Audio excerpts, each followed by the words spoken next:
Hello guys, how are you doing. इस episode की start होती है और हमें देखने के लिए मिलता है कि वांगलिन एक केव के अंदर बैठा हुआ था और वो वहाँ पे एक तरीके से हाइड होके ही बैठा हुआ होता है। तभी वहाँ पर उसे एक वॉइस ट्रांसमिशन तिलिस्मान दिखता है और यहाँ पर वो ये कह रहा था कि कंट्री की हालत काफ़ी ज़्यादा ख़राब हो रखी है। जिन भी लोगों से हम हेल्प मांग रहे हैं वो सब हमारी हेल्प नहीं कर रहा है। साथ ही यहाँ पर जो कंट्रीज़ हेल्प के लिए आई थी वो भी ग्रेजुअली रिटर्न कर रही हैं। वॉरियर जो हैं वो वहाँ की अदर अदर नेशन के अंदर जा रहे हैं। लेकिन यहाँ पर वॉर इतनी ज़्यादा ख़तरनाक लेवल पे हो रही है कि हमारी इमेजिनेशन से भी अलग जा रही है। साथ ही यहाँ पर लेवल 4 की कंट्री वगैरह से भी हेल्प करने के लिए गए थे हमारे लोग, लेकिन वहाँ पर उन लोगों ने तो साफ साफ बैरियर लगा लिया है और साथ ही हमको रिजेक्ट भी कर दिया हेल्प करने के लिए। इवन कोई भी यहाँ पर इस आइस कंट्री के साथ में बिल्कुल भी दुश्मनी नहीं लेना चाहता है, जिसके चलते यहाँ पर लोगों ने हमारे साथ में ट्रूप्स तक भेजने के लिए मना कर दिया। इवन सब लोग इससे साफ इनकार कर रहे हैं।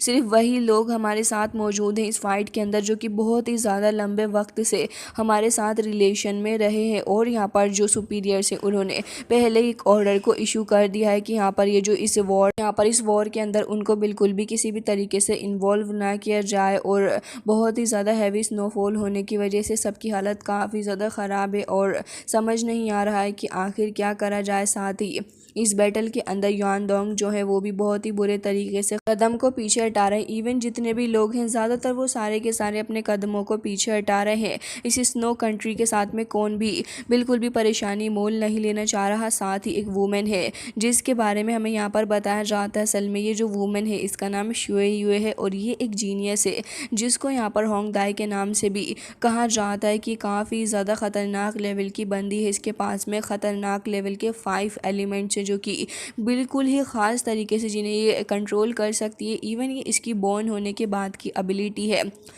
ये लेडी बहुत ही ज़्यादा ख़तरनाक है। इसके साथ में कोई भी टक्कर नहीं लेना चाहता क्योंकि यहाँ पर इसके बोर्न होने के साथ ही इसने स्पिरिट ऑफ 5 एलिमेंट को अपने हिसाब से मोबिलाइज़ करना शुरू कर दिया था। इसके अलावा हमें देखने के लिए मिलता है कि यहाँ पर एक काफ़ी ज़्यादा ज़ोरदार फिनिक्स भी था जिसके अंदर से ढेर सारी फायर निकल रही थी। वाकई में ये लड़की बहुत ही ज़्यादा खतरनाक लेवल की वॉरियर लग रही होती है, जिस हिसाब से ये अपने पास में खड़े हुए एलिमेंट बीस्ट को इतनी आसानी से हैंडल कर पा रही थी। हमें यह भी पता चलता है कि पिछले 10,000 वर्षों से सुजाको स्टार के अंदर कोई भी इतना ज़्यादा टैलेंटेड बंदा पैदा नहीं हुआ जितनी ज़्यादा टैलेंटेड लड़की ये है। और यहाँ पर इसी की वजह से इसने सुजाको कंट्री के लोगों को भी काफ़ी ज़्यादा अट्रैक्ट किया है अपनी तरफ को। और यहाँ पर सुजाको साम्राज्य जो है वो इस लड़की को इनविटेशन दिया है कि वो ये लड़की उनके साथ में ज्वाइन हो जाए। ये लड़की जो है इसने भी यहाँ पर ज्वाइन होने के लिए कुछ खास मना नहीं किया। साथ ही वांगलिन ये सारी की सारी बातें सुन रहा था और हमें पता चलता है कि इस लेडी यानी कि होंगदाई ने मना नहीं किया। और इसके अलावा इसने ये शर्त रखी है कि अगर यहाँ पर ये जो कंट्री है यानी कि ये जो स्नो कंट्री है अगर इसको किसी भी तरीके से स्नो लैंड किंगडम बना दिया जाएगा लेवल 5 की किंगडम के तौर पे, तब यहाँ पर ये उनके साथ में ज्वाइन हो जाएगी और यहाँ पर ये लैंड भी उनका ही हो जाएगा।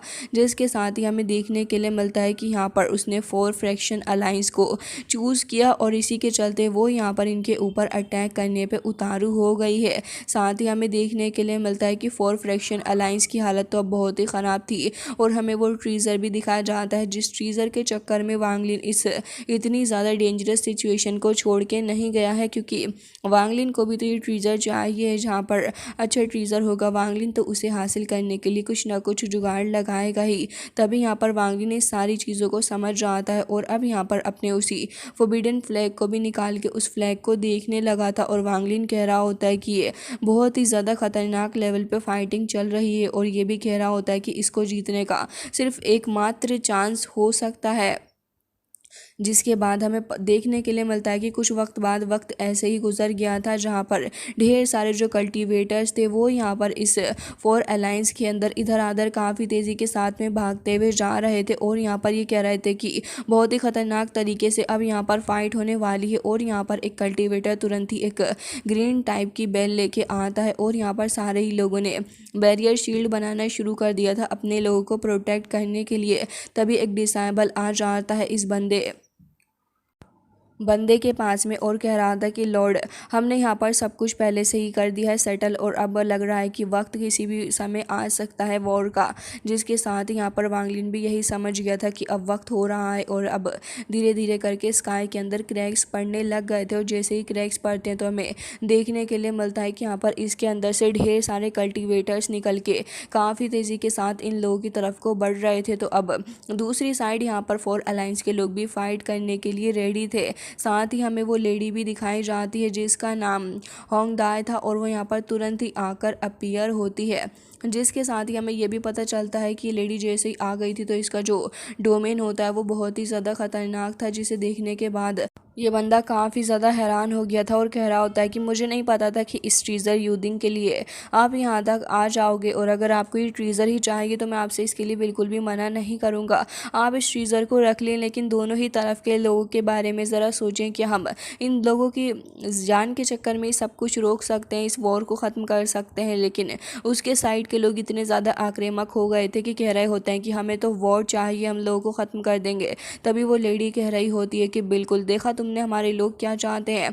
और साथ ही यहाँ पर ये भी कह रही होती है कि हमें बस तुम्हारे लोगों को ख़त्म करना है। और ये कहते साथ ही कह रही होती है कि इस जगह पे अब से हमारा राज होगा।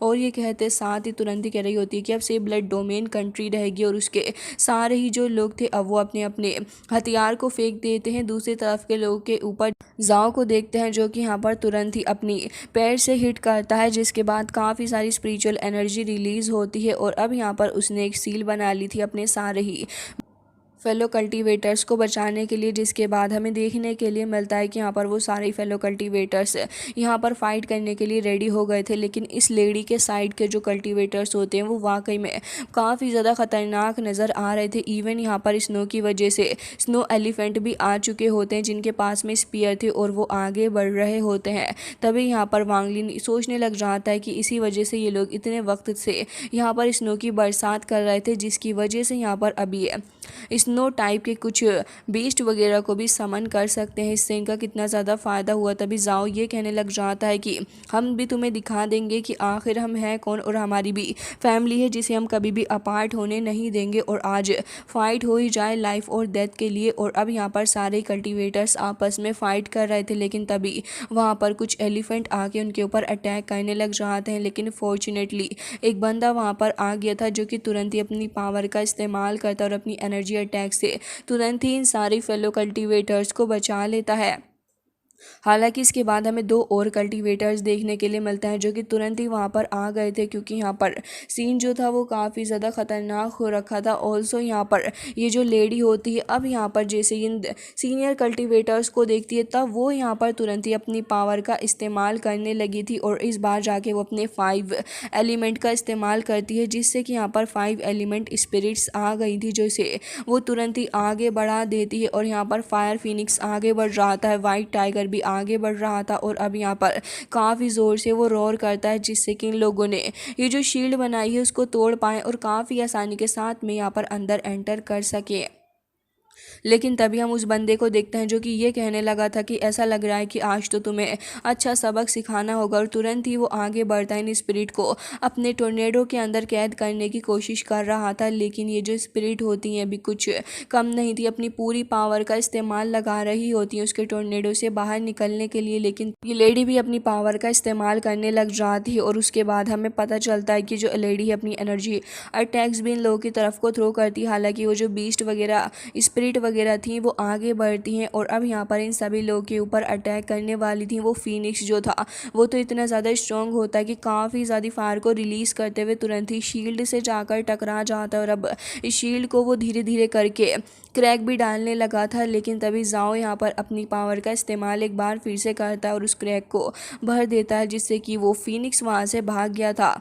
हालांकि यहाँ पर अब वांग लिन सोचने लग जाता है कि दोनों ही तरफ की स्ट्रेंथ काफ़ी ज़्यादा है। लेकिन तभी वो लेडी नोटिस करती है कि यहाँ पर जितने भी उसके साथी थे उन सभी की हत्या हो गई है, और साथ ही उन आइस एलिफेंट को भी काफ़ी बुरे तरीके से मार दिया गया है। लेकिन इस बार ये लेडी अपनी किसी खास फॉर्मेशन को समन करती है। जाओ वुताई भी इसको देख रहा था। असल में फॉर्मेशन के पीछे वहाँ पर आई स्टार आ रहे थे, जिसे देखने के बाद तो अब यहाँ पर एल्डर्स भी हैरान थे और कह रहे थे कि ये तो काफ़ी ज़्यादा खतरनाक आई स्टार्स हैं। और उसके बाद वहाँ पर उस लेडी के पीछे कुछ एल्डर्स भी आ जाते हैं। तभी वांगलिन कह रहा था कि 36 अवतार्स और साथ इन चारों स्ट्रॉन्ग मैन ने भी खुद को यहाँ पर पूरे तरीके से डेडिकेटेड कर दिया है, जिसके साथ ही वांगलिन थोड़ा परेशान नज़र आ रहा होता है। ये फॉर्मेशन काफ़ी तेज़ी के साथ इन लोगों की तरफ को बढ़ रही थी और इसके अंदर से काफ़ी एनर्जी भी निकल रही होती है, जो कि जाके उस शील्ड के साथ में टकरा जाती है और काफ़ी मात्रा में यहाँ पर एनर्जी प्रोड्यूस हो रही होती है। दूसरे कल्टीवेटर्स भी पूरी कोशिश कर रहे थे इस एनर्जी शील्ड बैरियर को बनाए रखने की, बट वो ऐसा कर नहीं पा रहे होते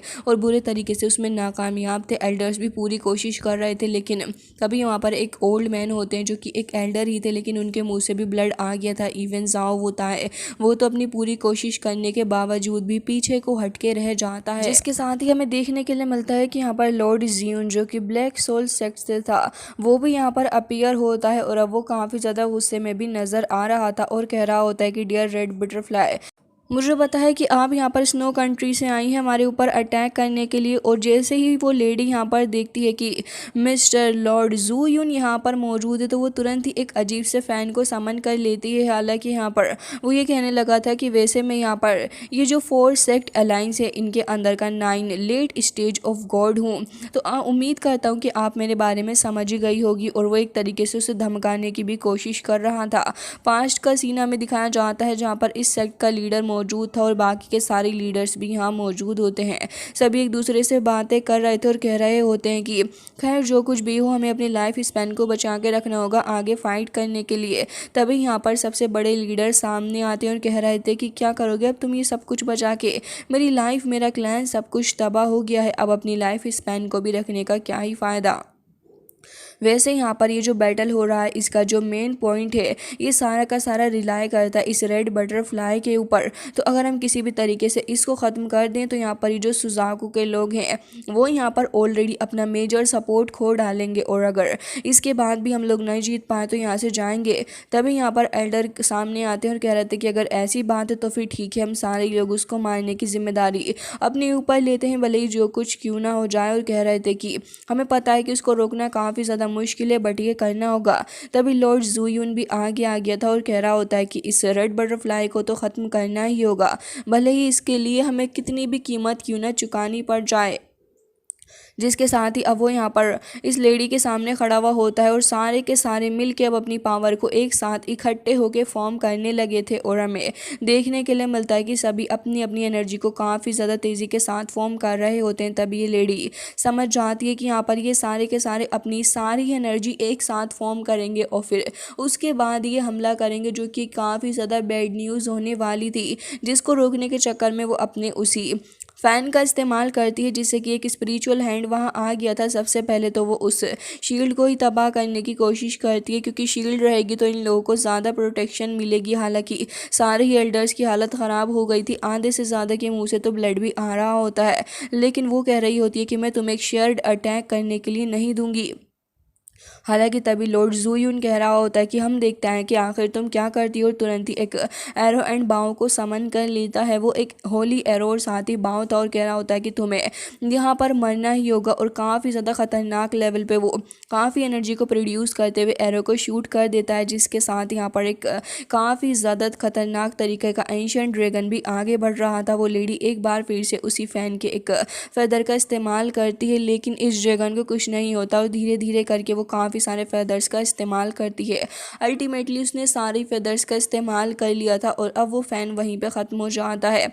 अब उसके पास खुद को बचाने के लिए एक शील्ड टोकन बचा था, जिसे वो बनाती है, लेकिन ये एरो इतना ज़्यादा खतरनाक था, ऑब्वियसली खतरनाक होना बनता भी था क्योंकि सारे ही एल्डर्स की पावर से मिलके जो बना था।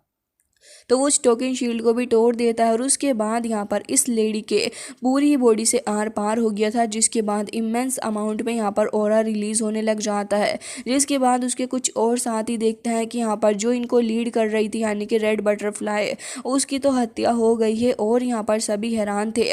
लेकिन अभी भी उसके बीस्ट वहाँ पर मौजूद होते हैं और वो आइस एलिफेंट वगैरह अभी थोड़े और लोग वहाँ पर फाइट करने के लिए मौजूद थे। जिसके साथ ही यहाँ पर जाओ को देखते हैं जो कि कह कह रहा था कि कुछ भी हो जाए, अब यहाँ पर हमने रेड बटरफ्लाई को ख़त्म कर दिया है, हम अपने फैक्शन का 1 इंच भी इन लोगों के हाथ नहीं लगने देंगे। और तुरंत ही यहाँ पर सारे ही लोग और भी ज़्यादा मोटिवेटेड होते हुए फाइट कर रहे थे, क्योंकि अभी दूसरी साइड पे लीडर नहीं थी, तो अब यहाँ पर ये लोग मोटिवेट खासकर हो जाते हैं और यहाँ पर सभी काफ़ी अच्छी टक्कर लेने लगे थे। अब ये बीस्ट ताकतवर होके भी इतने ताकतवर नहीं रहते, क्योंकि सभी लोग काफ़ी ज़्यादा कॉन्फिडेंट नज़र आ रहे थे अपनी सबसे बड़ी दुश्मन को ख़त्म करने के बाद।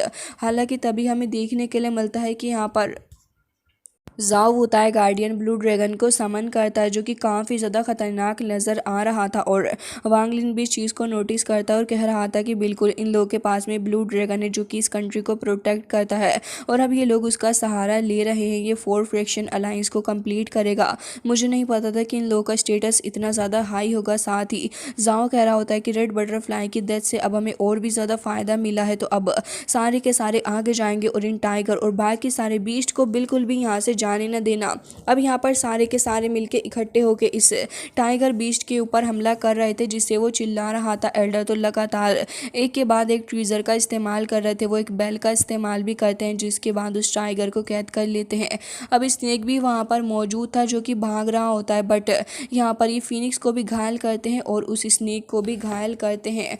जिसके बाद यहाँ पर बारी थी एक बाकी अदर कल्टीवेटर्स की, तो यहाँ पर सभी लोग अपनी मेजर पावर को इकट्ठा करते हुए इन एलिफेंट्स वगैरह के ऊपर भी अटैक करने लग जाते हैं, जिससे कि सिचुएशन इनके कंट्रोल में आ रही थी। वांगलिन नोटिस करता है कि अर्थ ड्रैगन यहाँ पर मौजूद है और वो काफ़ी डिस्ट्रक्शन कर रहा है, बट यहाँ पर वो थोड़ा घायल भी हो गया है। तो वांगलिन को ये अच्छा मौका मिलता है, उसको एब्जॉर्व करने के बारे में सोच रहा था और तुरंत ही वहाँ से तुरंत ही भागता हुआ निकल जाता है इस ड्रैगन को पकड़ने के लिए। वो ड्रैगन तो इधर-उधर तबाही मचा ही रहा था और साथ ही उसके पीछे वहाँ पर वो बंदा भी पड़ जाता है, जो कि यहाँ पर कह रहा होता है कि आज मैं तुम्हें देखता हूँ कि तुम कहाँ भाग सकते हो।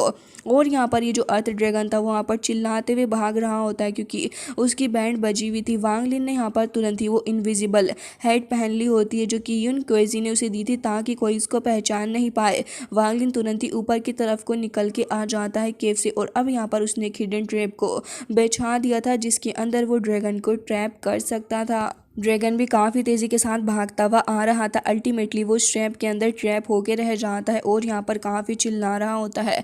वांगलिन के एक्सप्रेशन काफ़ी ज़्यादा पेल हो चुके थे और देख रहा होता है कि भाई साहब ये ड्रैगन कितना पावरफुल है। वांगलिन के मुंह से ब्लड भी आ रहा था। वो ड्रैगन उस शील्ड को तोड़ के निकल जाता है। वांगलिन समझ जाता है कि ये अर्थ स्पिरिट इतना ज़्यादा इंजर्ड होने के बावजूद भी कितना ज़्यादा खतरनाक है। वो आगे बढ़ रहा होता है अटैक करने के लिए, बट वांगलिन यहाँ पर पीछे को हट जाता है।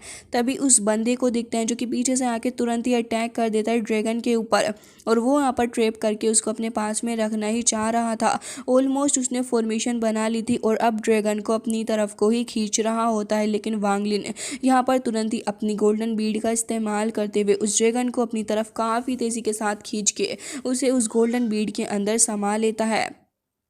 जिसके साथ ही यहाँ पर वांगलिन कह रहा था कि मैं बायोन सेक्ट का डिसाइबल हूँ और मेरे टीचर ने मुझे कहा है कि यहाँ पर मैं इस ड्रैगन को लेके आऊँ, तो मैं उनके ऑर्डर पे ही कर रहा हूँ। सो सीनियर, मुझे प्लीज़ इसके लिए ब्लेम नहीं करिएगा। जैसे ही यहाँ पर वो बंदा ये बात सुनता तो वो कह रहा था कि अच्छा, तो इसका मतलब ये है कि तुम्हें बाय यू फैन ने भेजा है। हालांकि उसे गुस्सा तो बहुत आ रहा था, क्योंकि उसके हाथ से इतनी बड़ी अपॉर्चुनिटी चली गई है, लेकिन यहाँ पर अब वो क्या ही कर सकता था, क्योंकि सेक्ट के डिसाइबल ने जो कहा है। जिसके साथ ही हमें देखने के लिए मिलता है कि यहाँ पर वांगलिन जो था वो काफ़ी तेज़ी के साथ अपनी जान बचा के वहाँ से भागता हुआ आ रहा होता है, क्योंकि वांगलिन के लिए तो अपने आप में ये चीज़ एक बहुत ही बड़ा गैम्बल थी कि भाई साहब मौत के मुँह से वो इस ड्रैगन को लेके आ रहा है। जिसके साथ ही वांगलिन वहीं केव में आके बैठ जाता और कह रहा था कि मैंने उसे पागल बना डाला, थोड़ी और देर वहाँ रुकता तो शायद मेरे लिए थोड़ा रिस्की हो सकता था। जिसके बाद वांगलिन को देखते हैं, जो कि अब यहाँ पर यही सोच रहा होता है, लेकिन तभी उसे अजीब सी स्ट्रेंज एनर्जी फ्लो होते हुए नज़र आ रही होती है। वांगलिन वहीं उठ के खड़ा हो जाता और कह रहा था कि आखिर ये एनर्जी कहाँ से आ रही है और कहाँ को जा रही है। वांगलिन की क्यूरियोसिटी इस चीज़ को देख के बढ़ गई थी, क्योंकि वांगलिन को ये चीज़ काफ़ी मिस्टीरियस नज़र आ रही थी। वांगलिन अपनी डिवाइन पावर के थ्रू देखता है कि यहाँ पर तो काफ़ी सारे लोग भी मौजूद हैं, अंडरग्राउंड जगह बनी हुई है। तभी वांगलिन इसके बारे में ज़्यादा नहीं सोचता और तुरंत ही उस ले की तरफ को आगे बढ़ जाता है, जहाँ पर से ये एनर्जी भाग रही है। जैसे जैसे वांगलिन आगे जाता है तो वो नोटिस करता है कि यहाँ पर तो काफ़ी सारे डेड लोग मौजूद हैं, जो कि ऐसे की ऐसे ही रह गए हैं। वांगलिन को इसका रीज़न तो समझ नहीं आता कि आखिर यहाँ पर ये लोग ऐसे क्यों पड़े हुए हैं और इसका रीज़न क्या हो सकता है। बट अब वांगलिन क्या ही कर सकता था। वो जैसे जैसे आगे बढ़ रहा होता है वो देखता है कि ये जो आइस टाइप की ये जो चीज़ फ्लो हो रही है काफ़ी तेज़ी के साथ आगे जा रही हो। जैसे जैसे आगे जाती है वैसे वैसे इसकी जो इंटेंसिटी है वो भी बढ़ जाती है। जिसके बाद वांगलिन नोटिस करता है कि हज़ारों की तादाद में यहाँ पर लोगों की डेड बॉडीज़ मौजूद हैं जो कि यहाँ पर सामने किसी चीज़ की तरफ को देख रहे हैं। वांगलिन को समझ नहीं आता कि ये लोग आखिर देख के चीज़ को रहे हैं। जैसे ही वो थोड़ा और आगे जाता है तब उसके सारे डाउट्स क्लियर हो जाते हैं, क्योंकि उसे अपने सामने एक बहुत ही बड़ी सी स्टेचू दिखती है जिसके आसपास ये सारी की सारी पावर आ रही थी। तभी वांगलिन इसको देख के समझ जाता है और कह रहा था कि असल में ये तो एक आइस स्क्रिप्चर इस जगह पर मौजूद है और यहाँ पर स्केयर स्टोन भी है। ऑलमोस्ट इम्पॉसिबल है अब यहाँ पर इसको डिफीट करना। और वांगलिन समझ जाता है कि जो डिवाइन ट्रांसफॉर्मेशन का अगर मॉन्क भी आ जाएगा इस जगह पर तब भी यहाँ पर वो इस वॉर को नहीं रुकवा सकता, क्योंकि ये वॉर आउटसाइड पे नहीं चल रही बल्कि इन साइड पे ही बखूबी चल रही है। और वांगलिन समझ जाता है कि इस चीज़ को किसी ने भी नोटिस नहीं किया, लेकिन अब वो इस चीज़ को नोटिस कर रहा है कि ये जो फ्रोस्ट ठंडी पावर आ रही है असल में ये इस जगह से ही फैल रही है हर तरफ को, और इसी की वजह से बहुत ही बड़ा नुकसान हो रहा है और यही इस फॉर्मेशन का एक पार्ट है। वांगलिन अपनी डिवाइन कॉन्शियसनेस का इस्तेमाल करते हुए जब इस जगह को सेंस करता है तब हमें दिखाया जाता है कि इस जगह पर तो वाकई में पूरी की पूरी फॉर्मेशन मौजूद है। और ये फॉर्मेशन जान के एक ऐसी जगह पर बिछाई गई है जहाँ पर 4 सेक्ट अलाइंस जो है वो पूरे तरीके से एक दूसरे से जुड़ रहे हैं। और वांगलिन यहाँ पर काफ़ी बड़ा खतरा भी महसूस करता है। ज़ाओ वुताय को वांगलिन तुरंत ही अलर्ट करता है और तभी ज़ाओ वुताय को भी इसके बारे में पता चल जाता है कि यहाँ पर तो एक आइस स्नो एरे मौजूद है जिसकी वजह से ये हो रहा है। जैसे ही वो इस चीज़ को देखता है तभी यहाँ पर ज़मीन फटने लग जाती है। सारे ही लोग इधर आधर गिर गए थे और समझ नहीं आ रहा था कि आखिर ही हुआ क्या है। तभी वहाँ पर वो जो मूर्ति टाइप चीज़ होती है वो वहाँ आ गई थी और हर तरफ ही वो जो फॉर्मेशन थी वो भी अपीयर होती है, जिसे देखने के बाद सारे ही लोग घबरा जाते हैं। लेकिन अब असली ख़तरा शुरू हुआ था, क्योंकि वो मूर्ति यहाँ पर मूव करने लगी थी और यहाँ पर कुछ स्नेक भी होते हैं जो कि आइस स्नेक थे। जैसे ही वो चिल्ला रहे होते हैं उनकी दहाड़ भर से ही आसपास की सारी सिटी ही फ्रीज हो गई थी। और यहाँ पर हमें देखने के लिए मिलता है कि कुछ क्रैक्स और पड़ने लगे थे एक बार फिर से स्काई के अंदर। इवन यहाँ पर लॉर्ड जूयुन जो था वो खुद भी फ्रीज हो जाता और बाकी सारे लोग भी यहाँ पर इसे देख के हैरान थे कि सडनली क्या हो पड़ा है। तभी यहाँ पर एक और लेडी की एंट्री होती है जो कि कह रही थी कि सुजाकू किंगडम ने वादा किया था मेरी हेल्प करने के लिए एक बार, तो अब यहाँ पर मैं आ गई हूँ। और ये बात कहते हुए वो लेडी काफ़ी ज़्यादा गुस्से में नज़र आ रही थी। हालांकि गाइस इसी के साथ आज का ये एपिसोड हो जाता है एंड आई होप कि आपको पसंद आया होगा।